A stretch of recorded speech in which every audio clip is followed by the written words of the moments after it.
Here's what you need to know about the ransomware that's been dubbed WannaCry. Security experts say this is one of the worst and most widespread pieces of malware they've ever seen, especially because it's even caused some hospitals in the UK to have to cancel outpatient appointments. So what exactly happens to infected computers and how big is this? The ransomware actually locks up all the files in your computer and demands $300 in Bitcoin in order to regain control. People are seeing this message all around the world, and researchers say they've seen tens of thousands of infections in about 100 countries. Researchers say this is spreading through a Windows weakness known as Eternal Blue, which Microsoft released a patch for last month. This ransomware is actually just going through the internet looking through vulnerable computers, according to cybersecurity firm Malwarebytes. That means you don't even have to click a phishing email to get infected.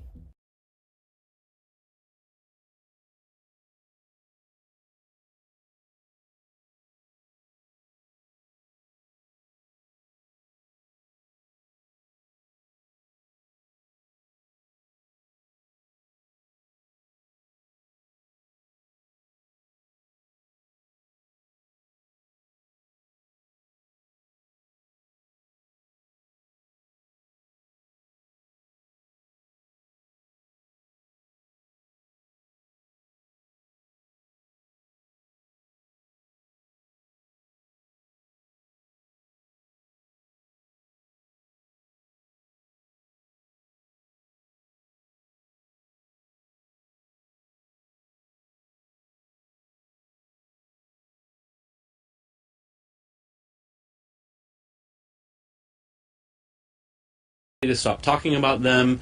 The right answer is follow the money. If you've got large-scale piracy going on, it's the same as any other trade dispute, and I think that's the right approach. So for you, give an example of how this would restrict free speech on something like Wikipedia, if this act passes. Well, there's a lot of different versions of the Act. In the worst versions of the bill, Wikipedia would be defined as a search engine, and we would not be able to even link to something like the Pirate Bay, even in our encyclopedic description of what Pirate Bay is. I think that's a real problem. That raises really serious First Amendment issues. So Rupert Murdoch, obviously News Corp, and on the side of people who like this act because obviously they make a lot of content. But here's what he said. He was angry at President Obama for jumping in on your side of this. He said, quote, "So Obama has thrown in his lot with Silicon Valley paymasters who threaten all software creators with piracy, plain thievery." Why is he so wrong? Yeah.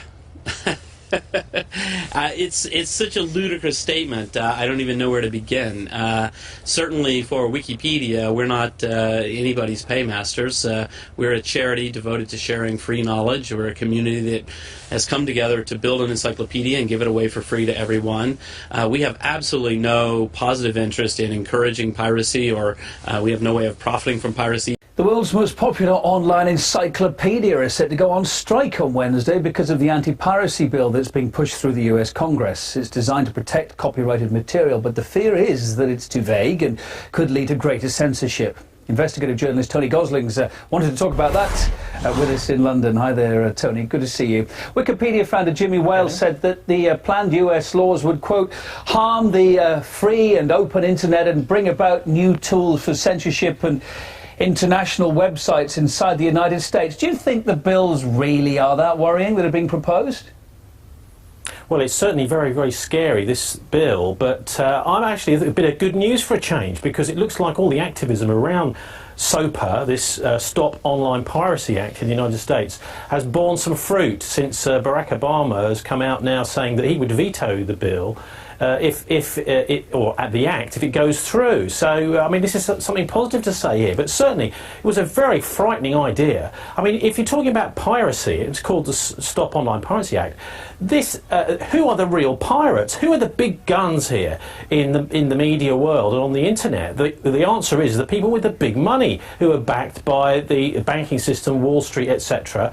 Those are I think, the real problem, because what's going on here is an attempt to actually take down the links to the sites which are showing this material. There is existing law which is perfectly adequate to actually stop people who are doing genuine piracy. That is, what you do is you actually take out a court case against the people who are hosting the pirated material. This act is an attempt to actually stop people even linking to. I mean, what we've seen, for example, the last few days is even Rupert Murdoch coming out and talking about Google as the pirates, Google piracy. This is absolute nonsense, of course, because all Google is simply doing is linking to other sites. Now, I think, you know, most people who use the internet are intelligent enough to go to a particular site and then make their own mind up about what they do. The other fact of the matter is, if you're looking at, for example, video content on YouTube, what you do is, if some of your material is being used on there, you contact YouTube and they will take it down if you can show you own that material. So the existing law is already there. What this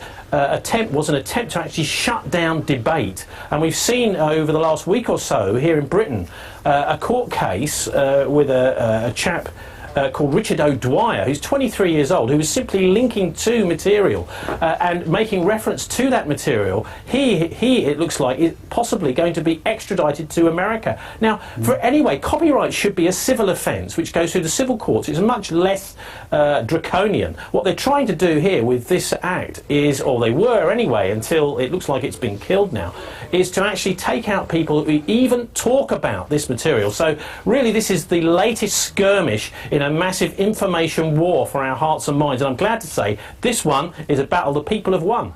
Okay, but puts far too much control into the hands of the government to blacklist websites. Now, while opposition has steadily been lining up against this bill, the entertainment lobby is still working very hard to make sure that it gets through, leaving the final decision to the committee before it moves to the floor of the entire House.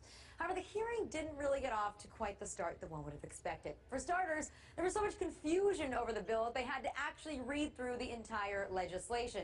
And as we mentioned yesterday, that was only the beginning of their trouble. At one point, Congressman Steve King decided to share his boredom with his followers on Twitter, and he tweeted the following. He said, "We're debating a Stop Online Piracy Act, and Sheila Jackson has so bored me that I'm killing time by surfing the internet." And apparently Ms. Jackson was so outraged that she let the entire committee know that she was truly offended, and they spent over 20 minutes discussing the tweet. But that was just the beginning of this pathetic excuse for lawmaking, in which they only got through 20 amendments. Today, during the second day of the hearings, they got through all of 2 amendments, and that's out of 60 total. So as the SOPA hearings continued, the discussion surrounding the new bill revealed how digitally impaired the congressmen really are.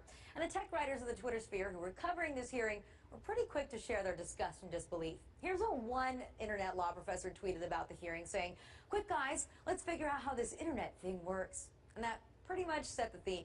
According to several tweets from the event, members of the House Judiciary Committee, the ones who don't understand the internet, are basically taking on the people that engineered the internet, the ones that are saying that SOPA is going to screw it up as we know it. Take, for example, Congress member Mel Watt, who stated proudly that he didn't understand technology. According to Julius Sanchez of Cato, Watt thinks that we don't need to hear from tech experts because judges will determine what's bad for cybersecurity. Oh, awesome. Let's rely on the experts, the judges. And that's just skimming the surface of how truly absurd this hearing really was. Now, it became very apparent as to the people that are going to be voting on this bill don't know jack about exactly what they're voting on. And I hate to point it out, but I guess perhaps we should have seen this coming.